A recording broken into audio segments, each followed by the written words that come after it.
So there's something that I've been thinking a lot about in the last 24 hours that just kind of occurred to me yesterday, and it's what I'm calling the decline of conversation. And this is primarily amongst men. But before I go a little bit deeper into what I mean by that, I just want to set up the stage a little bit of kind of what's going on currently in my life.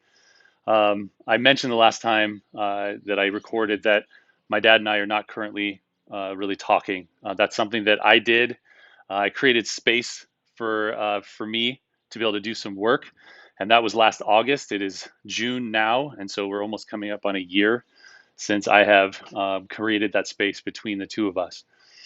What I'm about to do today is I have written a what my therapist is terming a confession letter, and it's stemming from things that happened 15 years ago that I had buried inside until about a couple years ago. So at a really high level, and I'll go into this in more detail in future posts, but 15 years ago, I was working at an athletic club where I was teaching tennis, working at the front desk. I was just out of college, and my dad was a tennis player, and he would come in and play tennis. And I started to witness that he was building a relationship with another woman right in front of me while still married to my mother. At first, wanted to deny what was going on, but as more and more people were talking, they were noticing what was going on. My mom started to find out what was going on. You can imagine having all of this happen right in front of me was particularly traumatizing. What was interesting is that at the time, I took all those feelings and for the most part, I just buried them because I think that's just what we're supposed to do. I'm very much a peacekeeper personality. I want people to be happy. I never want people to be upset. And so I basically just took those feelings and I buried them. And it wasn't until about 2 or 3 years ago that I started having problems in my marriage. And at the time, I did not know that it had anything to do with what happened 15 years ago. So after starting to see a therapist and working through all this stuff, which was really, really painful and really hard, I can tell you that knowing that there was a chance that my marriage could fail and the fear of that far outweighed the work that I needed to do to be able to overcome the trauma that was coming back. And again, as I record more videos, I'll go into more detail on how that impacted my marriage. But for now, this is what the confession letter is. Is 15 years ago, my dad was there, I was there, and I've assumed this whole time that obviously he knows all the events that transpired and how it would have impacted me because we were both there. But in the last week or so, I realized that just because we were both there does not mean that we each understand what the events looked like from each other's point of view. And with some conversations, there was only been a couple conversations with my dad since last August. It became really clear to me that he really has no idea what things were like from my point of view, what impact it had on me, how it felt. And so this confession letter is about letting him know in the most um, clear way possible, just presenting evidence of the events that transpired and how they impacted me and made me feel. It's a list. And originally, I wasn't going to send him anything because I felt like if I'm just going to dig up events from the past, like that they're my issue, they're my deal. I need to solve them. I need to fix it. And that only by dragging this up and telling him it would just inflict pain on him, which is not necessarily what my intent was. But because of recent events, I again came to that realization that he really doesn't know what things were like from my point of view. And so I felt convicted that I needed to have this confession and to explain to him what it was like for me, even though he was there. So, having said that, let's get back to the decline of conversation.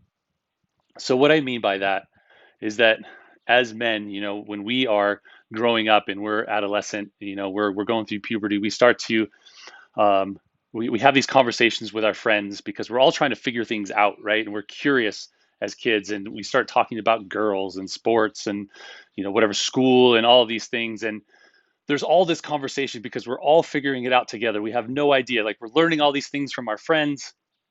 It's great. lots of conversation.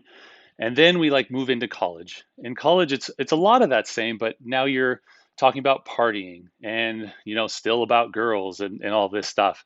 But you're all still growing up together. You're trying to figure this out.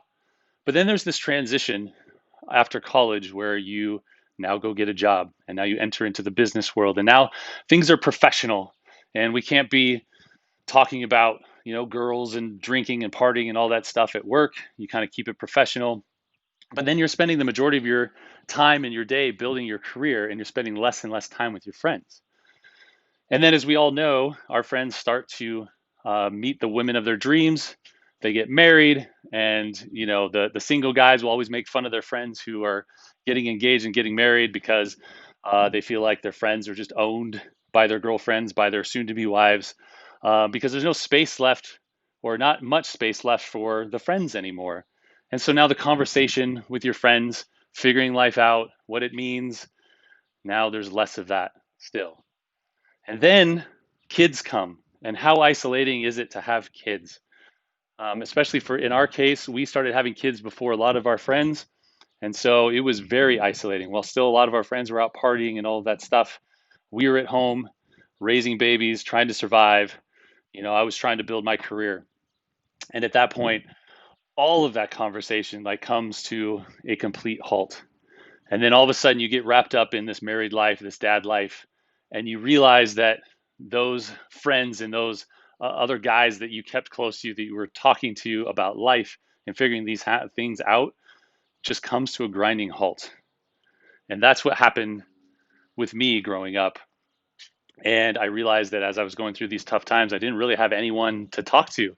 Not only did I not have necessarily a good circle of friends to discuss this stuff with, but how many of them would actually understand what I was going through? So, as society views men and stuff like we're not supposed to be vulnerable. We're not supposed to talk about this stuff. Our guy friends really aren't equipped to even listen and to understand or even show empathy towards this stuff that's happening.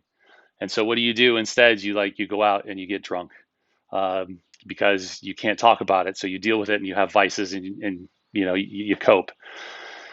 So I just wanted to put that out there as something that it's just heavy on my mind. Of the whole point of this conversation I'm having with you is to strike up that conversation that has declined over the years. Because you know what? Like, it is not easy to be a man in this society. There is expectations of what it means to be a man in this society. But I tell you, I think that if more of us can step up and we can talk and we can be vulnerable and we can discuss those things that are weighing us down, that are bringing us down, that ultimately this world will become a better place. And I think that's really the direction that I'd like to go. But it starts with me. It starts with me sharing my story and being vulnerable. But anyway, if you're watching this, please drop a comment. Let me know that you're listening. Let me know if there's something that you're struggling about or something here that resonates with you. If there's a conversation that you're wanting to have and you just feel like there's no one to have that conversation with, let's start that conversation. But anyway, thanks for listening. I'll be back in a few days and best of luck.